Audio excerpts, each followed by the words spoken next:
Beyiş işte de kuruluş tuuralı aytıp turgan bolsam, beyişteki bir gışı, kirpiçi altından jaralgan. Dagı bir kirpiçi gümüşten bolat deydi. Hem beyişteki üylördün kuruluşu tuuralı aytıp berip atadi. Oşonda ele anın rastvoru, şuvağı miskten bolat, atırdan bolat. Jittu atırdan bolat. Jana beyiştin topraktары zafarondan bolat. Zafaron degen gül bar, anın gramı adaşpasam 350 сом же 500 сом турат. Eң arzanı 350 сом турат. Zafaron degen gülдүн 1 gramı. Эми ошондой gülдөн болот дейт бейиштеги топурактар. Жана эшиктин астына төшөлгөн брусчатка дейбизби, же стяжка дейбизби, анысы болсо жемчугтан, берметтен жана якуттан болот. Аман ядхулуха янайму вала яасу. Бейишке ким кирген болсо, ал адам эс алат, дем алат. Ал адам чарчабайт. Ва яхлиду вала ямуту. Бейишке кирген адам түбөлүк болот. Бейишке эптеп кирип алсаңыз болду. Кайра чыгуу жок. Аны эч ким чыгарбайт. Жана бейиште эч ким өлбөйт. Бейиште өлүм болбойт. Кийген кийими эскирбейт. Вала яфни шабабаху. Ошондой эле бейиште жаштыгы дагы кетип калбайт. Сумма кала набий саллаллаху алейхи ва саллям, андан кийин Аллахтын элчиси саллаллаху алейхи ва саллям айтты: Салатун ла турадду даъватухум. 3 түрдүү адамдын батасы кайтарылбайт. Ал-имамул адил, адилеттүү имамдын батасы. Ас-саиму хина юфтира. Жана орду кармаган адамдын ооз ачардагы батасы. Ва даъватул мазлум. Жана жапа чеккен адамдын, мазлум адамдын дуасы кайтарылбайт. Алар сөзсүз түрдө кабыл болот. Фа иннаха тарфау фавкул гамам. Анткени албетте ал дуа гам, кайгуунун үстүндө көтөрүлүп атат ал дуа. Гам менен, ихлас менен кылынып аткан дуа болуп эсептелет. Фаяндуру Раббу жалла жалалуху фаякулу ва иззати ва жалали ла ансураннака валау ба'да хина. Андан кийин ал адамдын дуасына карайт да Аллах субханаху ва таала менин ыззатыма жана менин улуулугума касам, мен албетте сага качан болбосун жардам беремин. Мен сен дуаң кабыл кылам дейт да, деп айтат дейт. Демек, бейиш эмнеден жаралган деген суроого, бейиш суудан жаралган деп хадистен окудук. Эми бейишке кирген адам канча адамдан баштап кирет, канча жаштан баштап кирет деген суроо бар, ал калды. Урматтуу жамаат, бейишке кирген адамдар, бейишке кирген адам эң аялдар, кемпирлер, жаш кыздар бардыгы биригип 18 жашар болушат. Аларга 18 жашар жаштык берилет. 18 жашар абалына киришет. Ал эми эркек кишилерге болсо 30 жашар дейт. Да бир аятта келет 27 жашар деп. 30 жашар жаштыгы менен киришет. Ошондой эле бою канчалык болот? 30 метр болот дейт. Ар бир адам 30 метрликтен бой берилет. Ар бир адам. Да бир хадистерде келет, пайгамбарыбыз саллаллаху алейхи ва салламдын көлі болған Хаузу Каусар деген көл болады дейді. Каусар су. Ошол судан кийимде кийим бир тамчы иче турган болсо, ал адам түбөлүк суу сабайт. Эми ошол сууга бейишке кире турган адамдар ошол суудан ичип, жана ошол сууга чайканышат, анан ошондон баштап алар жаш болуп калат. Жана бойлору дагы ошондой чоң болот дейт. Эмне себептен элдин бардыгын бирдей кылып 30 метрлик бой берилет ал жерде? Себеп бейиштеги неаматтарды татуу үчүн. Денең көбүрөөк болсо, көбүрөөк лаззат аласың дейт. Ошондой эле дозокко кирген адамдарга дагы чоң бойлор берилет. Алардыкы кээ-бир риваяттарда келет 70 метрге чейин болот дейт. Эмне себептен аларга мындай чоң бойлор берилет? Алар дозокко кирип аткан болсо десе, алар азапты тартуу үчүн, азаптын дамын көбүрөөк татуу үчүн аларга чоңураак дене берилет. Пайгамбарыбыз саллаллаху алейхи ва салламдын бир хадисин эстесек, Пайгамбар саллаллаху алейхи ва салламга бир кемпир эне келди. Келди дагы, "Эй Аллахтын элчиси, бейишке кемпирлер дагы киреби?" dedi. Пайгамбар саллаллаху алейхи ва саллам айтты, "Жок, бейишке кемпирлер кирбейт." Жанагы кемпир Пайгамбар саллаллаху тамашалашып койду. Бирок акыйкат менен тамашалашты. Пайгамбар саллаллаху алейхи ва салламга таанып кетти, артынан эле Пайгамбар саллаллаху алейхи ва саллам артынан bir adamды жөнөттү, барып айтып коюңуз. Бейишке кемпирлер кыз абалында кирет. Кемпир абалында кирбейт. Канча жашка чыксаңыз дагы жаш абалыңызда кирип барасыз бейишке иншалла. Албетте бейиште ушундай бир дарак бар. Дарактар болот. Ясиру ракибу фи диллиха миату амин ла яхтауха. Бейиште ушундай бир дарак, бейиштеги дарактардын дейт. Көлөкөсүнөн атчан адам 100 жыл басып өтө турган болсо дагы, жана көлөкөсүнөн чыгып кете албайт. Көлөкөсүн басып өтө албайт. Ошончолук деңгээлде чоң дарак болот. Ва фил жаннати ма ла айна раат ва ла удуна самиат. Бейиште көрө турган көз болбойт. Уга турган кулак болбойт. Siz beyişte жалгыз болосуз. Бейиште өзүңүз жалгыз болосуз. Эми аялдар болот, эми башка эркек кишилер болбойт деген мааниде айтып атабыз. Ар бир адамга эң азы жер шарынан 3 эсе келген чоңдуктагы жай берилет. Ар бир адам эң азында.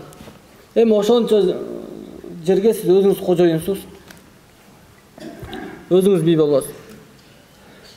Вала хоторун ала колби башарин, жана эч бир адамга, эч бир жанызатка зыян берүү деген нерсе болбойт ал жерде. Коркунуч деген нерсе болбойт бейиште. Себеп мисалга бул дүйнөдө токойго баргандан өзүбүз жалгыз, куралыбыз жок баргандан коркобуз, а? Себеп токойдо нелер бар? Жыландар бар. Жана жолборс болушу мүмкүн, жана карышкырлар болушу мүмкүн. Ошондой эле адамга зыян бере турган нерселер бар. Тоого чыга турган болсок, чаяндар бар. Эми ал жакта ошончо сиздин жериңизде эч нерсе болбойт. Каалаган жериңизге басасыз, сизге эч кандай зыян берилбейт. Вали мавди'у саутин фил жаннати хайрун минад дунья ва ма фиха. Жана дагы бейиштеги бир кичинекей орну бул дүйнөдөн жана бул дүйнөнүн ичиндеги нерселердин баарынан жакшыраак дейт. Жана дагы ушул нерсени билишибиз керек, урматтуу жамаат, бейиште эч качан эски нерсе болбойт. Эскирилбейт. Мында Абу Хурайра радиаллаху анху айтып атат: "Валлази анзалал китаба ала Мухаммадин инна ахлал жаннати ла яздадуна жамалан ва хуснан кама яздадуна фид дунья хараман." Muhammed sallallahu aleyhi ve sellem'ga kitapta düşürgön zatqa qasam, albatta beyişte günden günge sululuk, günden günge jakşılık, jakşı narsalar. күчөйөт. Кандай эле бул дүйнөдө эскилик артып баргандай. Бул дүйнөдө бир жаңы кийим алсаңыз, күндөн күнгө эскирип барат. Бейиште жаңы кийим кийсеңиз, күндөн күнгө жаңырып барат. Жаңыланып барат. Анан дагы урматтуу жамаат, суроо бар. Карапайым элибиздин арасында бейиште көрмөк бар, жемек жок деген сөз кандай сөз? Бейиште ажаткана бар, туалет барбы дейт. Ушул нерсени билип алыңыздар. Бейиште кадимкидей жейилет. Жемек бар. Бул дүйнөдө бир алманы же бир өрүктү жей турган болсоңуз, канча чайнасаңыз да бир кыл таам келет. Туурабы? Бир түрдүү даам сезесиз. Бейиште бир алманы жесеңиз же бир өрүктү жейсиз, кандай мөмө жемишти жесеңиз, ар чайнаганыңызда ар түрдүү даам берилет. Ар түрдүү даам болот. Бир мөмө жемиштин дамы 70, эң азы 70 түрдүү даамы болот. Канча ар бир чайнаганыңызда ар кандай даамдар сезилет. Анан атхот кандай чыгып кетет десеңиз, жумшак тер, жыттуу тер болуп денеңизден чыгып кетет. Ал жакта жаман нерсе, булганыч нерсе болбойт. Дагы бир суроо. Бейиш азыркы күндө барбы, ичинде кимдер бар? Ооба, бейиш бүгүнкү күндө бар, бейиш жаралган, бейиш эч качан жок болбойт. Бейиште периштелер болот, бейишке кызмат кылган. Анда ушул нерсени билиңиздер. Адамзатта нафсы бар, акыл бар, рух бар. Айбанда нафсы гана бар, акыл жок. Эмеде периштелерде акыл гана бар, нафс жок. Бейиштеги периштелер, бейиште кызмат кылып жүргөн периштелер бейиштин кандай гана жыргал экендигин сезишпейт, байкашпайт. Дозоктогу азап берүүчү периштелер азаптын эмне экенин билишпейт. Анткени аларда нафсы жок. Аларда сезүү органы жок, иштебейт алар. Үчүнчү, бейишке кимдер биринчилерден болуп кирет? Бейишке биринчи пайгамбарыбыз саллаллаху алейхи ва саллям, жана андан кийинки пайгамбарлардан кийин үммөттөн Абу Бакр Сиддик разияллаху анху, Hazret Abu Bakr razıyallahu anh. Anан Umar, anан Usman razıyallahu anhu, anан Hazret Ali razıyallahu anhu. Anан ошондой болуп түзмөк менен сахабалар, табаиндер, анан алым уламалар болуп келет. Анан ар кандай дагы риваяттар бар.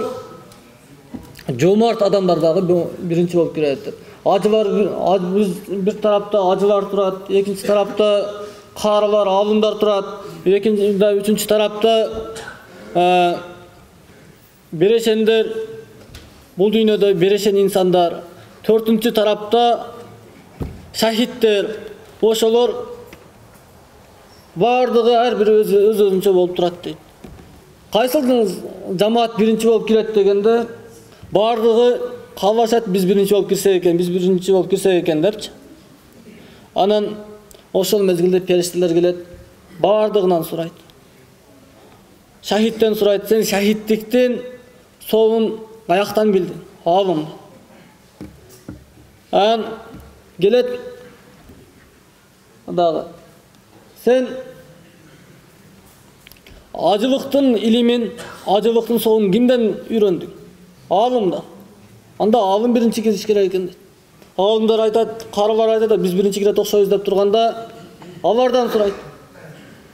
Силер кантип кайры болдуңар, силер кантип алым болдуңар дегенде алар айтат, бизге жомарт инсандар, бизге ушул бай инсандар бизге демөөрчүлүк кылды, биз ошентип алардын артынан, алар себебинен алым болдук, кайры болдук. Андай болсо мына жомарт инсандар биринчи кирет экен деп, жомарт жана ошол чыныгы бай инсандарды киргизет экен. آخر دعوانا أن الحمد لله رب العالمين. اللهم إنا نسألك علما نافعا وحفظا كاملا وذهنا شاملا وفهما ذكيا وتوفيقا لتحصيل العلوم. اللهم barımızın bilip bilbey olan günahlarımızı keçirgin. Allah'ım barımızı özünün beyişine girүүbүzгө nasip etkin. Beyişte uşunday darajalar bolot, urmаттуу жамаат. Kimdin amalı köp bolsa, al adamdın, kimdin solu köp bolgon bolsa, al adamdın darajасы biigирээк болот. Жогоруда жашаган, жогорку бейиште жашаган адамдарга ылдыйдагы бейиште жашаган адамдар чыгып бара албайт зияратка. Жогорудагылар ылдыйга түшүп келе берет. Бири-бирин зиярат кылып. Ылдыйдагылар өмүр түбөлүк ал жакта өкүнүшөт. Биз жакшыраак амал кылып, көбүрөөк Аллахтын ибадатын кылып, жогорку даражага жетип калбаган экенбиз деп ошол жерде дагы жүрөгүбүздө өкүнүч болот.